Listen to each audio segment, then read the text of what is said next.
Second Amendment, gun control. You've been on the NRA's board since '95, and this is a subject that you maybe feel more strongly about than any other. I believe that make your case. I believe that a person's moral compass can be determined by how he references free men the right to defend themselves. The Second Amendment is so obvious to me, it's insane that there's an argument.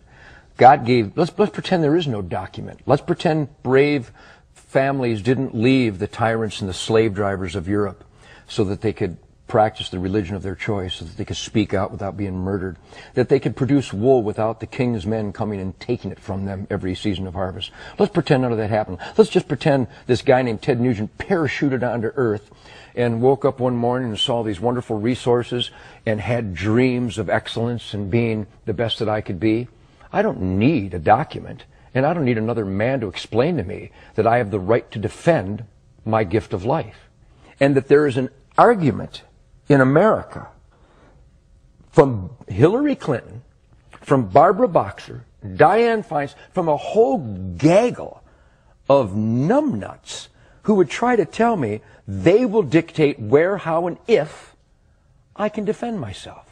I find that preposterous. I find it unacceptable, and I will not accept it. I am a free man. Don't tread on me.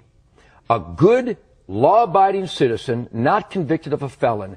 The Second Amendment of our Bill of Rights is my concealed weapons permit. Period. That's it. That's it.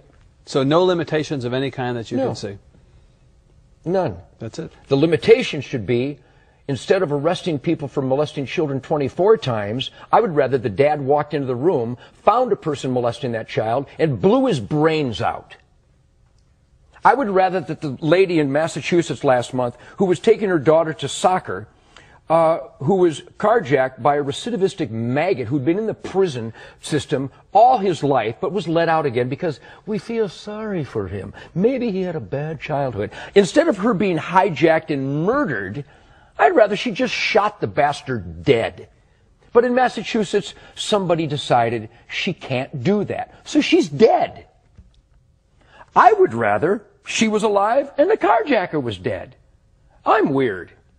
I would rather that the guy who beat this lady to within an inch of her life in Waco, on parole was he, phenomenal, and beat her to within an inch of her life in front of her grandchildren with a whiskey bottle. I would rather she fell to the ground, pulled out a .38, and shot him 6 times in the chest and killed him.